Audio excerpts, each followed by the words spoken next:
crois pour tous les amoureux du football, pour tous les gens qui aiment le football offensif. Aujourd'hui, donc, ils ont été vraiment gâtés par la production des deux équipes. Donc, c'était un match ouvert. Le Mali n'a pas cherché à fermer le match. Le Sénégal aussi, donc, nullement n'a cherché à fermer le match. Donc, c'était un match très ouvert. Chacun pouvait gagner donc l'autre.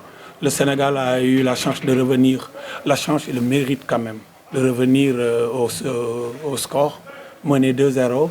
Donc si on n'est pas fort mentalement, si on n'est pas organisé aussi, donc on pouvait sortir dans ce match avec peut-être un 3-0 ou bien même un 4-0. L'équipe malienne est une équipe qui joue bien au ballon. Alors généralement, leur style, c'est de provoquer et de s'appuyer sur quelqu'un pour trouver la recherche du 1-2. Malheureusement, nos jeunes ont tardé à réagir en première mi-temps. Celui qui devait sortir sur le porteur de balle, le cadré, ne sortait pas. Alors, le premier but, c'était comme ça.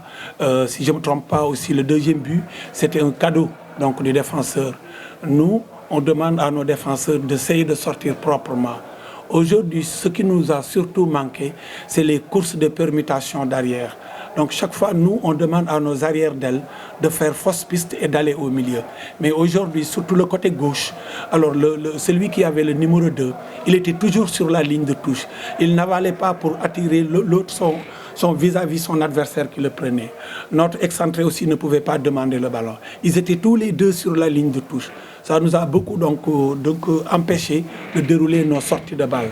Bon, mais voilà, on a corrigé en deuxième période, on a osé. Parce que n'oubliez pas que nous sommes dans la formation. Alors qui dit formation, dit donc les variétés tactiques. Nous aussi, donc, on leur montre beaucoup de situations, beaucoup de systèmes de jeu. Si vous avez vraiment fait une bonne observation, vous voyez qu'on a pris des risques et on a renversé notre 4-3-3. Donc au lieu de mettre les 3 devant, on a mis les 4 devant, on a mis 3 milieux de terrain et 3 défenseurs. Donc ça, c'est prendre des risques et rendre l'équipe plus offensive. Merci. Oui, ce discours, parce qu'avec ces jeunes, ce n'est pas un discours va-t-en-guerre. Et ces jeunes ont plus besoin d'amour, d'affection. Donc nous sommes tous des Sénégalais. Il y a des jeunes, si tu cries sur eux, tu les perds. Donc moi, mon style, c'est d'être vraiment en connexion avec eux. Vraiment, je les traite comme mes propres enfants. Mes enfants, ils font des erreurs. Des fois, je peux lever le ton, mais après, j'essaie de construire. Donc, mon discours est un discours constructif envers ces enfants, que je respecte beaucoup, que je respecte comme des êtres humains. Si j'ai tort ou si je me trompe, je leur dis clairement que je me suis trompé. Je peux même demander excuse à ces enfants. Mais ce n'est pas un discours aussi extraordinaire. J'essaie de leur parler et de capter leur attention. Et c'est vraiment des jeunes très réceptifs. Ensuite, ils aiment le football. Ces jeunes-là aiment le football. Souvent, je leur parle d'études, je leur parle de projets, d'avenir, mais ils sont plus captés par le discours sportif. Donc, ce n'est pas vraiment quelque chose d'extraordinaire, mais je me rabaisse et je suis comme eux. Très sincèrement, c'est des jeunes que j'aime beaucoup, comme je l'ai dit. Et c'est des jeunes, même dans la défaite, je ne veux pas les fragiliser. Je les accompagnerai, même si on devait perdre ce match, je continuerai à les accompagner. Nous préparons la CAN, la Coupe d'Afrique, sérieusement. Actuellement, je n'ai pas de repère. Je ne sais pas à quelle date. Mais les gens, on dit que ça sera peut-être au mois d'avril. Je ne sais pas où aussi. Mais donc après, nous allons faire un plan d'action, le présenter à la fédération, ou bien même à mon patron, à la direction technique nationale. Donc la CAN sera préparée sérieusement. J'ai oublié vraiment de remercier toutes les équipes qui nous ont aidés à préparer ce tournoi. Ce tournoi de l'IFOA, nous ne sommes pas sortis du Sénégal pour le préparer. On a joué avec des clubs de D1, pas D1, Ligue 1 et de Ligue 2. On n'a pas joué avec notre catégorie d'équipe. Donc c'est vraiment le moment de remercier tous les collègues qui ont accepté de jouer avec des cadets. Parce que ce n'est pas évident d'avoir une équipe première et de jouer avec des cadets. Donc vraiment, c'est l'occasion de les remercier.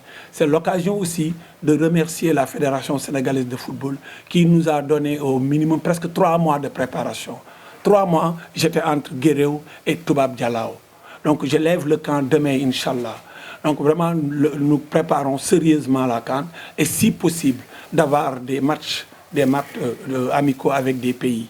Parce que dans le plan d'action, j'avais mis la Côte d'Ivoire, j'avais mis le Burkina Faso, j'avais mis le Niger. Le Burkina Faso parce que c'est des voisins aux Maliens. Presque c'est le même style, géographiquement parlant, c'est le même profil aussi.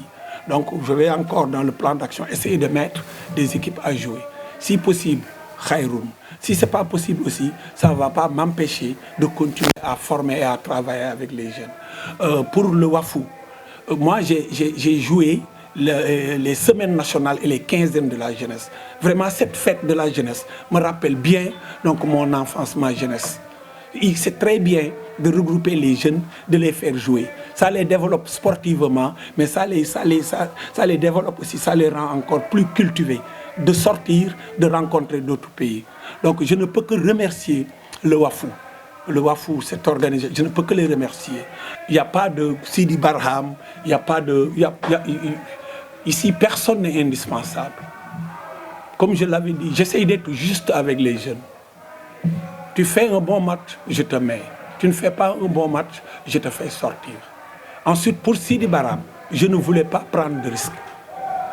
L'autre jour, c'est lui-même qui m'a demandé de le faire sortir. Pourquoi? Parce qu'il était blessé.